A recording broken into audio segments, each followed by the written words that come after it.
Press మిత్రులకు నమస్కారం. ఈరోజు అఖిల భారత ఐక్య రైతు సంఘం జిల్లా కార్యవర్గ సమావేశం జరిగింది.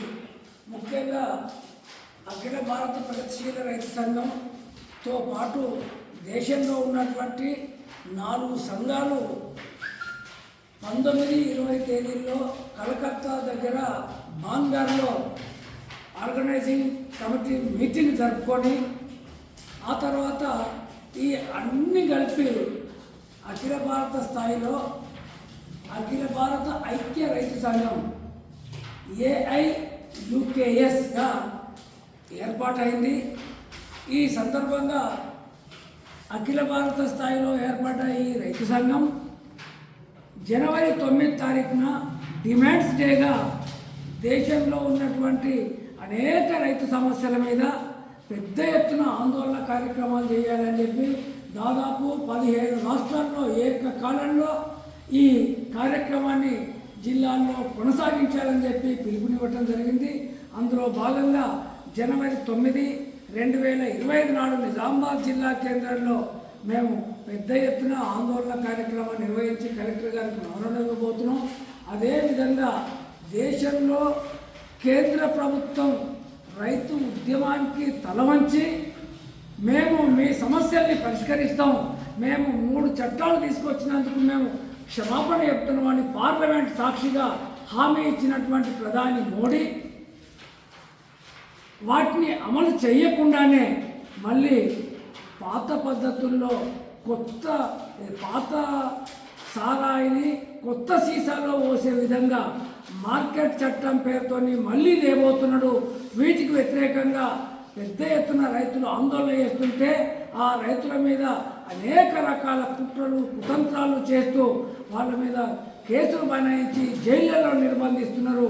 దీనికి వ్యతిరేకంగా జగదీష్ సింగ్ అనేటటువంటి ఒక రైతు నేత ఆమరణ నిరాహార దీక్ష కొనసాగిస్తున్నాడు. దాదాపు 1 నెల రోజులైతుంది. ఆయన రేపా మాపా చనిపోవటానికి సిద్ధపడుతున్న ఆయన గురించి పట్టించుకోవటానికి కూడా ఈ కేంద్ర ప్రభుత్వం ఆలోచించట్లేదు. కాబట్టి వెంటనే రాష్ట్రపతి గారు మీరు జోక్యం చేసుకొని కేంద్ర ప్రభుత్వం రైతు సంఘాలతో చర్చలు జరిపి వాళ్ళు ఇచ్చినటువంటి హామీలను అమలు చేయించే విధంగా చర్యలు తీసుకోవాలని మేము ఈ సందర్భంగా డిమాండ్ చేస్తున్నాం. మిత్రులారా, ఉన్న విమానాశ్రయాల్ని ఓడరేవుల్ని ఏ ఒక్కటి మిగిల్చకుండా మోడీ సర్కార్ ఆదాని అంబానీలకు ఒప్పజెప్పాడు. మిగిలిన రంగం వ్యవసాయ రంగం. ఈ వ్యవసాయ రంగాన్ని ఆదాని అంబానీలకు ఒప్పజెప్పడానికి 3 రైతు వ్యతిరేక చట్టాలు తీసుకొచ్చాడు. రెండవది విద్యుత్ సవరణ బిల్లును తీసుకొచ్చాడు. వీటికి వ్యతిరేకంగా 13 మాసాలు ఢిల్లీ కేంద్రంగా 500 రైతు సంఘాలు ఐక్యంగా సంయుక్త కిసాన్ మోర్చా నాయకత్వాన ఆందోళన చేస్తే పంజాబ్, హర్యానా, ఇతర రాష్ట్రాల్లో ఉన్న ఎన్నికలను దృష్టిలో పెట్టుకొని నిండు పార్లమెంట్లో 3 చట్టాలని నేను ఉపసంహరించుకుంటున్నాను అని చెప్పి దేశ ప్రజలకు రైతాంగానికి క్షమాపణ చెప్పాడు.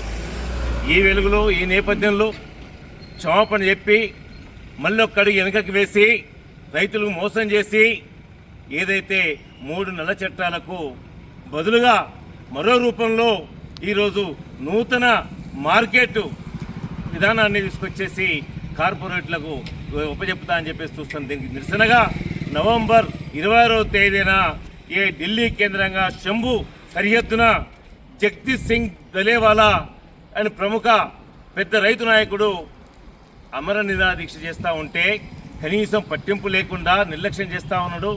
తన ఆరోగ్యం క్షీణించింది, రేపో మాపో అనే పరిస్థితిలో ఉంది. ఒకవేళ రైతు నాయకుడు మరణం చెందితే దీనికి బాధ్యత ఈరోజు మోడీ సర్కార్ అని చెప్పేసి మేము చెప్తా ఉన్నాం. అందుకనే ఈరోజు మేము కలెక్టర్ గారి ద్వారా, నిజామాబాద్ కలెక్టర్ గారి ద్వారా రాష్ట్రపతి గారికి, గౌరవనీయ రాష్ట్రపతి గారికి వెంటనే జోక్యం చేసుకొని ఈ అమర నిరాహార దీక్ష చేసే రైతు నాయకుడిని విరింపజేయాలంటే నువ్వు రాసిచ్చిన హామీలు అమలు చేస్తానని రైతు నాయకులతో చర్చించి హామీ ఇచ్చి తనని బతికించాలని చెప్తున్నాం.